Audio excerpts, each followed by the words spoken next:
Alumnas y alumnos, sean bienvenidos a este programa. ¡Qué bueno que nos ven desde sus casas! Esto es Aprende en Casa, una propuesta diferente para que desde su casa ustedes puedan acercarse a los contenidos de las asignaturas y áreas de segundo grado. Estos programas les serán de mucha ayuda en su crecimiento personal, así como para cuando regresen a sus escuelas.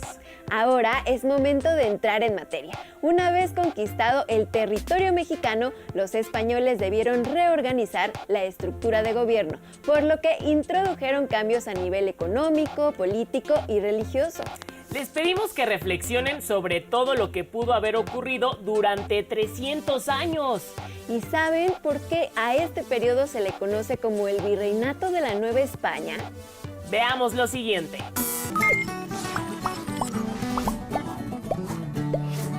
Bienvenidos a la Trama del Tiempo. En esta cápsula vamos a sumergirnos en la colonia, una etapa que duró alrededor de 3 siglos y a la que también se le conoce como el Virreinato.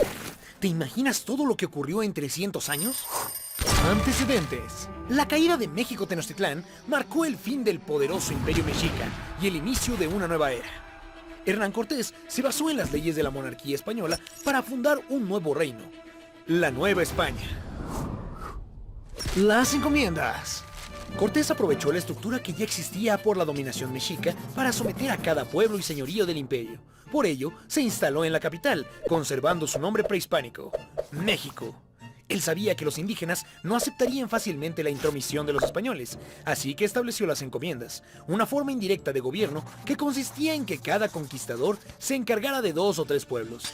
De esta manera, se les enseñaría la fe católica y a cambio, los indígenas pagarían el mismo tributo, que ya de por sí acostumbraban pagar al Imperio Mexica. Al mantener el poder de los antiguos caciques y jefes indígenas, las encomiendas fueron exitosas y numerosas en un principio, más de 500 al menos, ya que el principal objetivo era el de lograr la dominación española. Cortés fue recompensado por su labor militar y fue nombrado gobernador, capitán general y justicia mayor de la Nueva España. A los encomenderos, en cambio, se les prohibió heredar sus tierras, lo cual generó un gran descontento, provocando que se desquitaran con los indígenas. La conquista religiosa. La evangelización era muy importante para la monarquía española. Dado que Europa luchaba contra la expansión del protestantismo, era necesario incrementar el número de fieles, así que para redoblar esfuerzos pidieron ayuda de los frailes. Los franciscanos fueron los primeros en llegar a la Nueva España. En menos de 10 años, también se instalaron los dominicos, los agustinos y los mercedarios, quienes fundaron las doctrinas y además construyeron templos y monasterios. Tiempo después, también llegaron los jesuitas.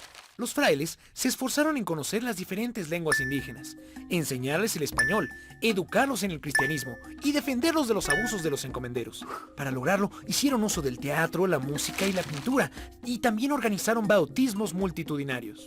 Finalmente, la aparición de la Virgen de Guadalupe favoreció a que los indígenas se identificaran con la nueva fe. Aún así, la labor evangelizadora fue complicada, pues los indígenas se rehusaban a abandonar a sus dioses y adoptar una nueva religión. Muchas construcciones prehispánicas fueron derrumbadas y su material reutilizado para construir iglesias sobre las pirámides. Acabaron simbólicamente con las creencias antiguas, introduciendo la nueva religión. Algunos encomenderos creían innecesario evangelizar a los indígenas y prefirieron esclavizarlos. Sin embargo, la corona española los consideró vasallos y prohibió su esclavitud. Como sabrán, cambiar de creencias no es nada fácil, y por eso pasaron varias generaciones para que el catolicismo se introdujera en la población nativa. La mezcla de culturas en la colonia fue compleja, ya que siempre prevalecieron ideas y prácticas indígenas, dando vida a nuevas tradiciones.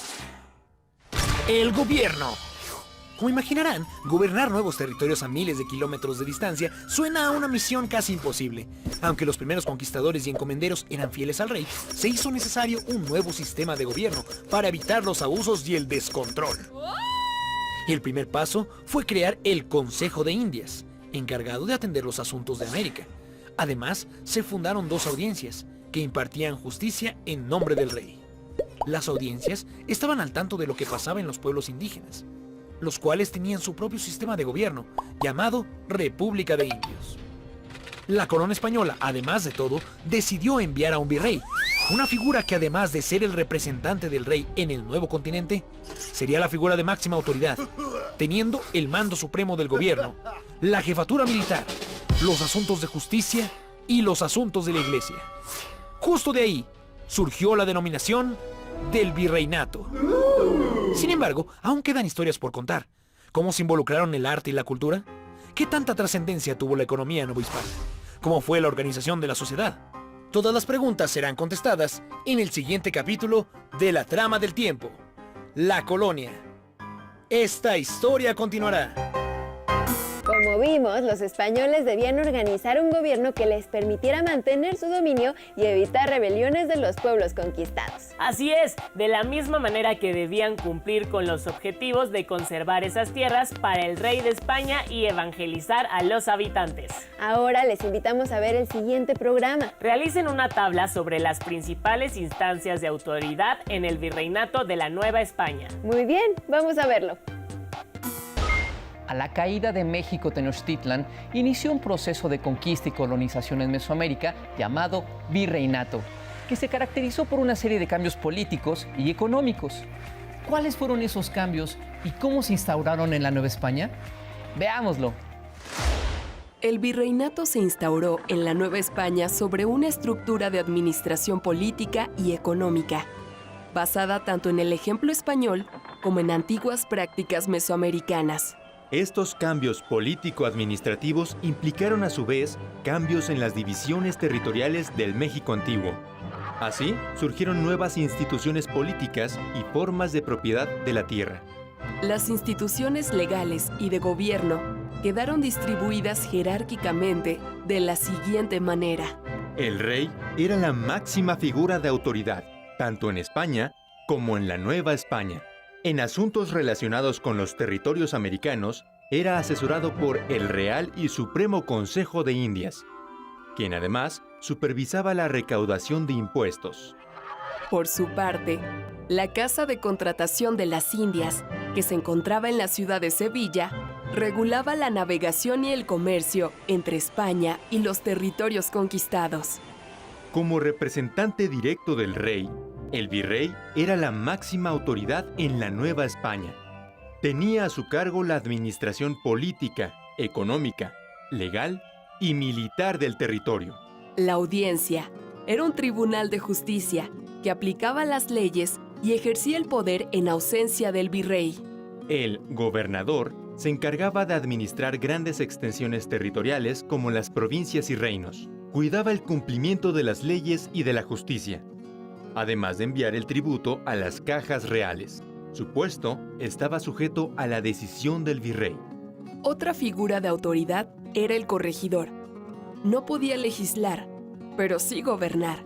Administraba justicia, recaudaba impuestos, supervisaba comunidades indígenas, llevaba asuntos judiciales y civiles y administraba el repartimiento. Su jurisdicción no era clara, pero su alcance era menor al del gobernador. El alcalde mayor tenía a su cargo un territorio delimitado dentro de la jurisdicción de los gobernadores. Esta autoridad político-administrativa y de justicia recaudaba tributos y rentas reales, además de vigilar a las poblaciones indígenas. El ayuntamiento era una corporación pública, con una división territorial específica, que ejercía funciones administrativas y judiciales. Los cabildos eran organizaciones que correspondían a una división territorial de menor tamaño, al mando de alcaldes y regidores. Se encargaban de administrar y gobernar ciudades y pueblos. Y, finalmente, la República de Indios, que concentraba a la población indígena en espacios delimitados para evitar la convivencia con los españoles. En el aspecto económico, algunas prácticas mesoamericanas se conservaron, como el pago del tributo y la organización de los calpullis, y se implementaron otras, que cambiaron la propiedad de la tierra. Así, el tributo, tal y como lo hacía la Triple Alianza, se recibía mediante trabajo o en especie, sobre lo que generaban las tierras sin implicar posesión de las mismas.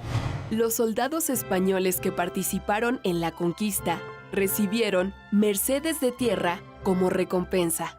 A través de la encomienda, los españoles obtenían derechos sobre el trabajo y los productos de las tierras de los indígenas que lograban evangelizar. Por medio del repartimiento, los indígenas eran trasladados de sus poblaciones de origen para trabajar temporalmente en la agricultura y en la minería a cambio de un pago. Y con el Real de Minas, se entregaron zonas mineras a los españoles con la idea de incrementar la producción de metales. Los cambios en las formas de gobierno, administración y economía repercutieron, sin duda, en las formas de propiedad de la tierra.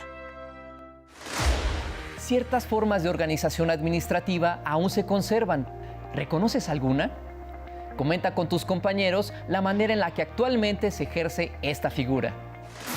¿Qué les pareció? Si bien había una organización política definida en la Nueva España, la labor de la Iglesia era muy importante. Así es, y permitió consolidar el poder durante 3 siglos.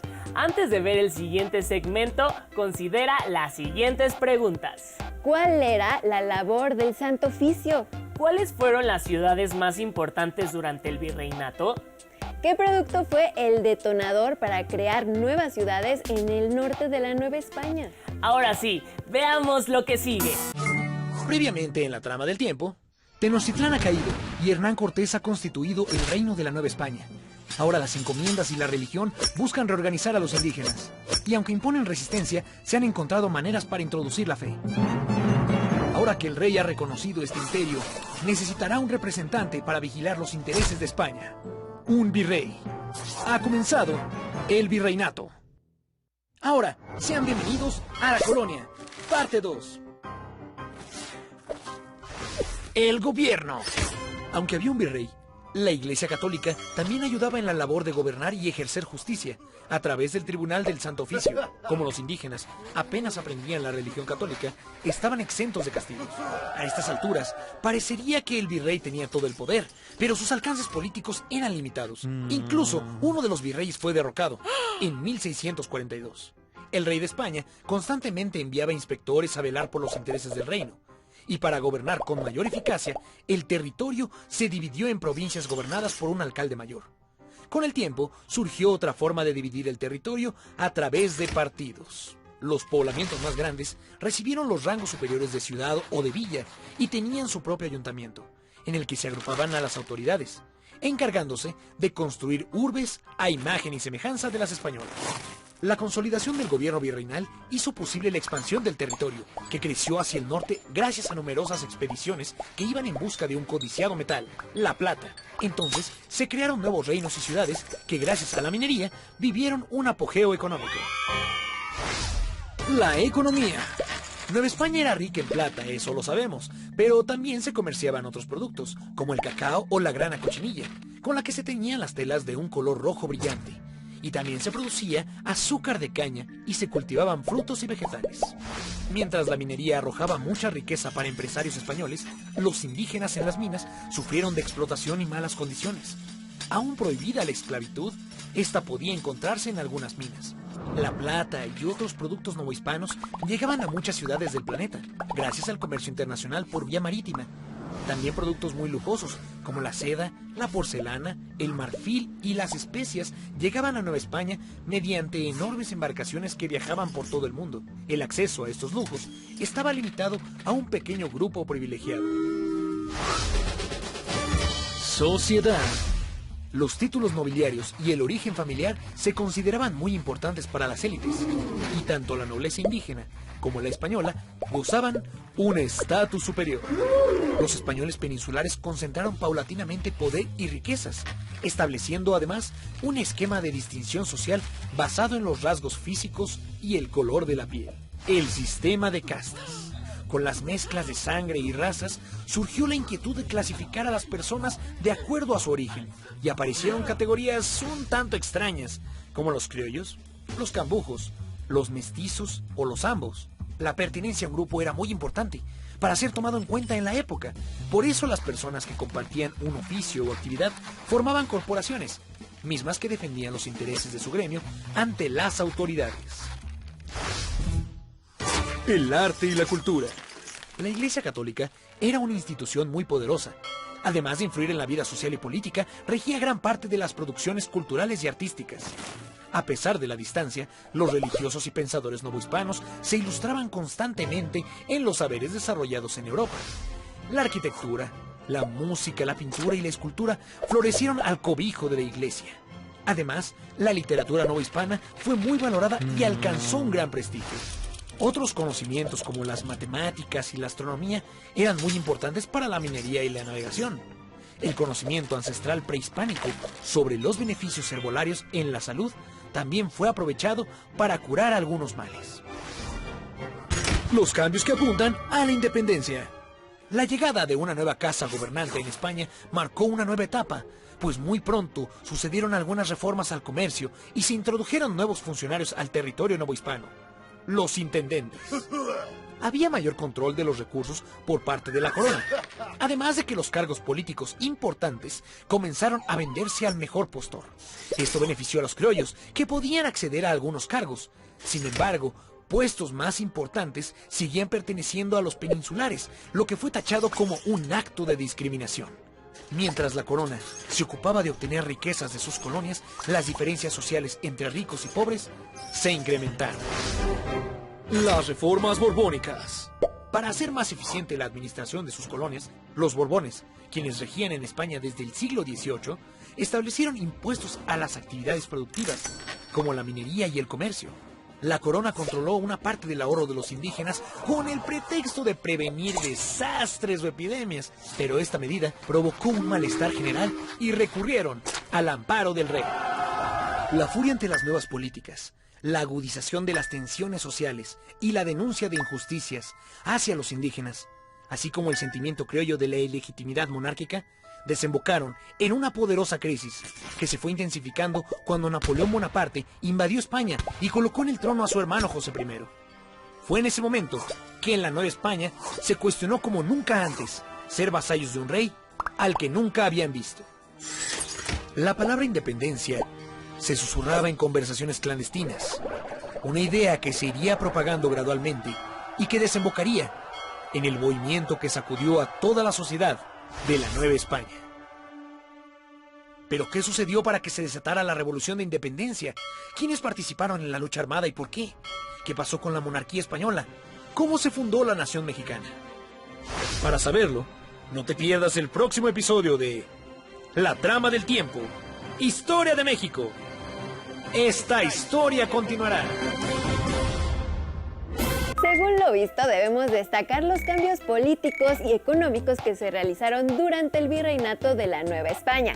Por supuesto, y resaltar el orden jerárquico de las instituciones de gobierno, haciendo énfasis en el trabajo del rey, virrey, audiencias, gobernadores y corregidores. Y también las prácticas mesoamericanas que conservaron, como son los tributos y la organización de los calpullis. Y no podemos finalizar este programa sin invitarles, ahora que son tiempos de estar en casa y ser pacientes. Así es, seguramente en el día a día se presentan pequeños conflictos, los cuales se pueden remediar y solucionar poniendo de nuestra parte.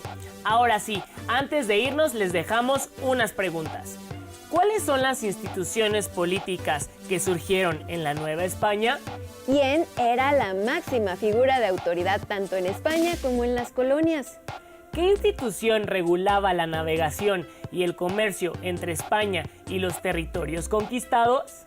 ¿Cuál era la diferencia entre el trabajo de un gobernador y un corregidor?